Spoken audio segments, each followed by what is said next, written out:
Bomba! Urgente! Urgente! Urgente, bomba! Vai cair a República, rapaziada.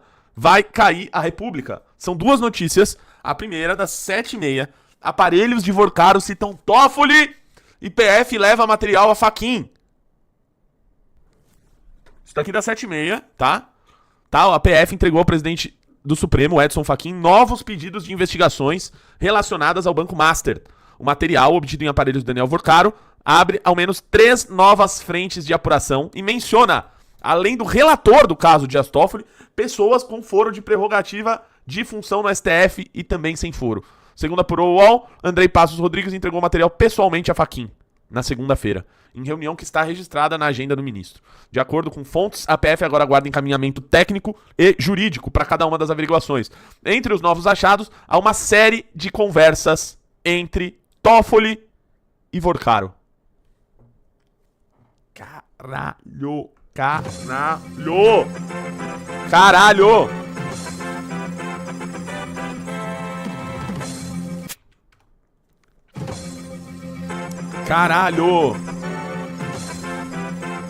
Meu Deus, velho. Meu Deus, mano. Mano, urgente. Isso é mais do que urgente, cara. Como Toffoli relata uma das apurações relacionadas... O que aprofunda a percepção de que havia uma relação próxima entre ambos. Como Toffoli relata, uma das apurações relacionadas ao Master no STF, e agora integrantes do Congresso Nacional também foram implicados pelo conteúdo apreendido com Vorcaro. Vai ter Ciro Nogueira aqui. Pode ser que tenha Davi Alcolumbre ou Hugo Mota aqui. Eu vou ligar pro Renan já em instantes, tá? Vou só ler a matéria aqui que é importante. A PF aguarda a deliberação do presidente do Supremo sobre o destino dos novos pedidos de investigação e também uma análise sobre o material que menciona o ministro do STF. Toffoli é alvo de uma série de questionamentos sobre a condução do caso desde o nascedor e viu as críticas se avolumarem, após a revelação de que a família do ministro tem um resort que fez uma série de transações milionárias com fundos ligados ao Banco Master. Agora, com a descoberta de que o ministro e Vorcaro mantinham conversas, a crise tende a se aprofundar. O Supremo está profundamente dividido sobre o que fazer diante do caso. E aí, pessoal, acaba de sair esta outra bomba! Bomba! Urgente!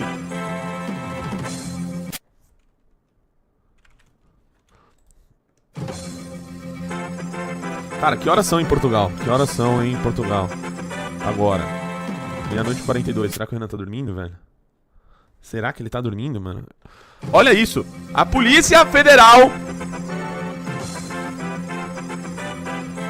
Não vou parar com essa música, Léo Xavier. Não gostou, sai. Viado. Ainda te ofendo de homossexual. De homossexual não, de viado. Homossexual não é ofensa, mas viado já é uma ofensa. PF apresenta pedido de suspeição contra Toffoli após acessar celular de Vorcaro. O conteúdo foi apresentado pela PF ao presidente do STF, ministro Edson Fachin. A PF apresentou arguição de suspeição contra o ministro Dias Toffoli do Supremo Tribunal Federal. Gente, isso aqui é uma bomba. O documento com material obtido a partir da extração dos aparelhos eletrônicos de Daniel Vorcaro, dono do Banco Master, foi entregue ao ministro Edson Fachin, presidente da corte, que tem a atribuição de analisar esse tipo de ação. Segundo a coluna Manuela Alcântara, do Metrópolis, no meio das conversas encontradas no aparelho de Vorcaro, há menções ao nome do ministro Dias Toffoli, relator do caso no STF. Meu Deus. Segundo apurou... Meu Deus, há menções ao nome do ministro Dias Toffoli. Ao receber o documento, Fachin determinou que Toffoli se manifestasse nos autos do processo que tramita em sigilo. Interlocutores ouvidos pela coluna afirmaram que Toffoli está tranquilo e declarou que não há nada no processo que o relacione a Vorcaro. O entendimento entre alguns integrantes da corte é que a arguição de suspeição deveria ser de autoria da Procuradoria-Geral da República. Aí já tenta achar algum ponto ali, né, no processo. Ser de autoria da PGR, que é a responsável por analisar os materiais apreendidos na Operação Compliance Zero. A relatoria de Toffoli, no caso, passou a ser questionada após a divulgação de que o Resort Itaiaia, vinculado ao magistrado, manteve relações com fundos ligados ao Master. Aquele mesmo onde o Nando Moura tem cotas e tem o cassino lá também, que eles lucram com isso. O que diz o ministro? Em nota, o gabinete de Toffoli afirmou que o pedido de declaração de suspeição apresentado pela Polícia Federal trata de ilações. Juridicamente, a instituição não tem legitimidade para o pedido, por não ser parte do processo nos termos do artigo 145 do Código de Processo Penal. Quanto ao conteúdo do pedido, a resposta será apresentada pelo ministro ao presidente da Corte. Meu Deus, urgente!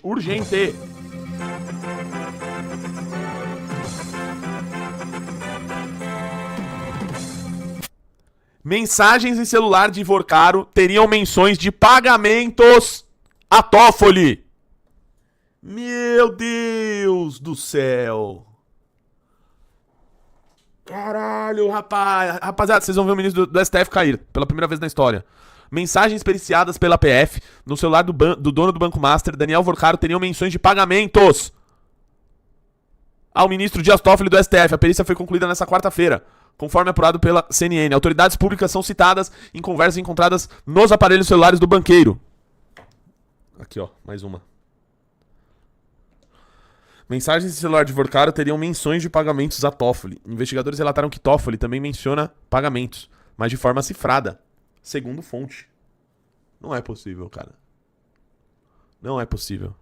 O próprio ministro do STF mencionando pagamentos de forma cifrada? Meu Deus, cara. Meu Deus do céu. Meu Deus. O primo de Vorcaro, Fabiano Zettel, também alvo das investigações, aparece nas mensagens fazendo referências a esses pagamentos. Investigadores relataram ainda à CNN que Toffoli também menciona pagamentos, mas de forma cifrada. Meu Deus, cara. Vamos ver aqui esse corte. O Sara Soares, nossa analista de política no estúdio da CNN Brasil, em Brasília, que aparece sobre o ministro Dias Toffoli no telefone de Daniel Vorcaro. Caio. Vamos lá, Márcio. São dois tipos de conteúdo. Primeiro, quem teve acesso a essas mensagens relata um conteúdo de uma intimidade muito grande entre o Daniel Vorcaro e o próprio ministro Dias Toffoli. Esse é uma frente dessas mensagens. E a segunda frente dessas mensagens são diálogos que teriam também o Fabiano Zettel, que é o primo do Daniel Vorcaro, fazendo menções a pagamentos a serem feitos ao ministro Dias Toffoli. Quando eu questionei a essa fonte se há um diálogo sobre pagamentos entre Dias Toffoli e também o próprio Daniel Vorcaro, eles dizem que sim, mas de uma maneira muito mais cifrada. Essas são as informações que nos foram repassadas. Olha essa parte. O próprio Daniel Vorcaro, eles dizem que sim, mas de uma maneira muito mais cifrada. Um diálogo sobre pagamentos entre Dias Toffoli e também o próprio Daniel Vorcaro, eles dizem que sim, mas de uma maneira... Ó, consegui uma pessoa aqui pra participar da live, tá? De maneira urgente. Cara, o bicho tá pegando, assim, eu estou em polvorosa, assim, eu quero ir pra rua agora. Eu quero sair pra rua e pedir o impeachment do Toffoli. Cara, vamos lá. O que a gente já tem de notícia, né? Que tinha mensagens no celular do Vorcaro, conversas dele com o Toffoli, mencionando pagamentos. E que o próprio ministro tava lá falando de pagamentos em mensagens cifradas. Sim. Da onde que pode ter vindo esses pagamentos? De onde poderia vir? Qual era a relação, aparentemente, que existia entre essas duas pessoas? Com Darlene, Fundo Leal. Tá lá, é só buscar. É só... É porque assim, Renatão, qual que é o grande problema? Do nosso lado de apuração, né? A gente já apurou bastante coisa, inclusive eu acabei de passar alguns documentos para o senhor Orlando Lima, que virá um relatório da Valete entre amanhã e sexta. Qual que é o problema? Um documento jurídico é uma foto. Você consegue criar... Sabe aqueles filmes antigos que eram framings todos travadões, assim? Então, com o documento você consegue gerar esses frames. Para você gerar um filme 4K, você precisa de movimentação financeira. E advogado não tem movimentação financeira. Uhum. Então, por exemplo, no negócio da Arlin e da Leal no TAEA, o que foi divulgado primeiro é que eles colocaram 20 milhões na empresa. Só que quando a gente vai analisar os documentos, eles pagaram 4 milhões pela participação. Então, além da participação, teve acordo de sócio e tal, eles colocaram mais dinheiro lá. Isso a gente não consegue descobrir.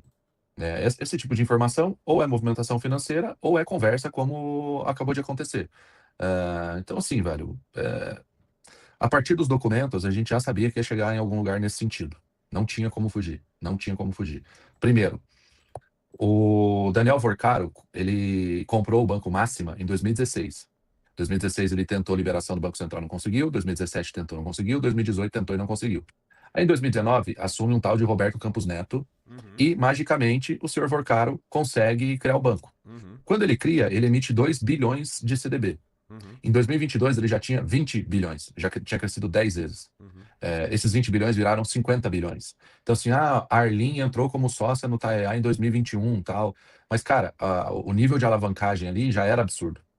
Já era um negócio que todo mundo via que ia dar merda.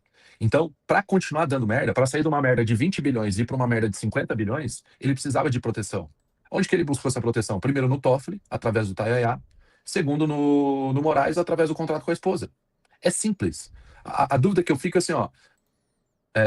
Pô, o Lewandowski, o Toffoli e o Alexandre de Moraes estão implicados nisso. E o Gilmar Mendes? Ele é membro honorário, ele é membro do Conselho Consultivo, ele saiu do centrão do STF, ele saiu de presidente do Conselho de Administração, nada mais passa por ele, nada ele ganha. Porque, assim, é o cara que tá indo atrás para defender a turma, a patota. Então, cara, eu acho assim. É aquela parada, velho. A pessoa já tá morta, mas ninguém tem coragem de anunciar o óbito, sabe? Então, assim, cara, deixa o morto ali na maca, a hora que começar a feder, o próprio fedor da morte do morto ali vai fazer todo mundo chegar numa conclusão que, tipo, cara, é melhor todo mundo chegando numa conclusão que o bicho tá morto mesmo. E a institucionalidade brasileira não existe, velho. Ela tá morta, não existe. Não tem o que a sustente. Deixa eu, então, entender aqui uma operação financeira que você investigou muito bem, junto com o pessoal do Paraná, né? Sobre essa compra de terrenos, né? Um do lado do outro. Sim. Vamos lá, tinha um terreno que ele tinha um valor X, e os amigos, parece que primo agora, né, do Toffoli, né? Não é mais o irmão lá que é padre, tem o primo também, né? Sim. O primo fez lá uma compra com valor muito menor, depois vendeu um negócio com valor super alto dias depois saiu da sociedade. Qual que é a parada, Renatão?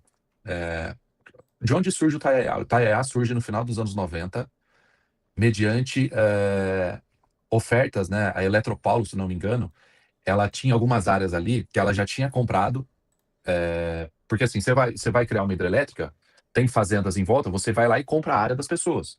E algumas áreas que você pensava que seriam alagadas, elas não foram. Então eles fizeram um leilão dessas áreas. Entre o leilão, você tem duas ilhas ali, a Ilha 54 e a Ilha 48, que são duas ilhas que ficam na frente do Taiaiá. Quem comprou essas ilhas? O primo e a prima do Toffoli, Mário Degani e outra mulher que eu não me lembro e que não tem muita relação com a situação.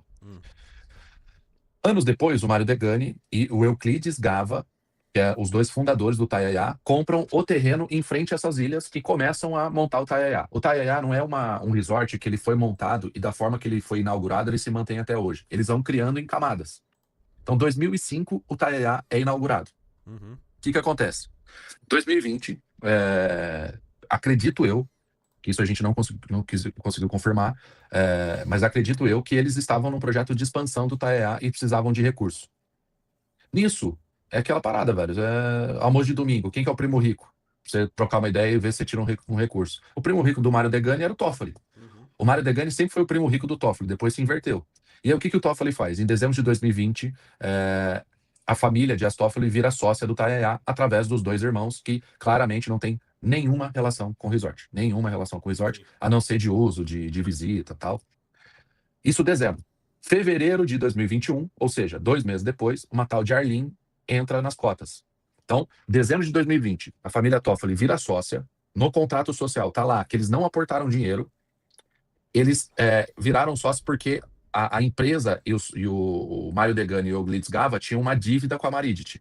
Primeira coisa, como que uma empresa consegue ter uma dívida com uma empresa de fachada que acabou de ser criada? Então, assim, estranho, né? Muito estranho. Não tem nenhuma atividade a não ser a vinculação com o Taiaiá, muito estranho. 2 meses depois, a Arlene entra, 3 meses depois, fevereiro de 2021. A Arlene entra comprando cota, ela compra um pouquinho do Euclides Gava, compra um pouquinho do Mário Degani e compra um pouquinho dos irmãos. Não fica uma divisão 25% para cada, mas fica um bololô ali, tudo meio misturado. Nesse momento é em que há o segundo, né, as matérias em que há o aporte de 20 milhões pela Arlene.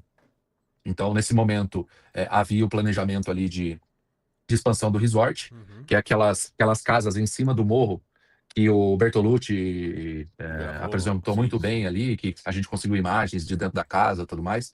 Dizem que são 17 casas, dizem que a 13 e a 14 são do Toffoli, que ele usa exclusivamente, uma para própria, outra para receber pessoas e tal. E dizem que depois houve mais um aporte dessa rapaziada. O que acontece? Chega uma hora, 2 novos caras de Marília também, que tem uma vinculação muito estranha com coisas erradas, que é a família Ferro, entra na sociedade e tira o Euclides Gava. Então, dos 2 fundadores iniciais, o Euclides Gava é retirado pela família Ferro. Nesse momento que há a inauguração do Taiaiá Porto Rico. E aí, no Taiaiá Porto Rico eram sócios o Toffoli, a Maridit, Ratinho, família Ferro e Arlene. 4 sócios.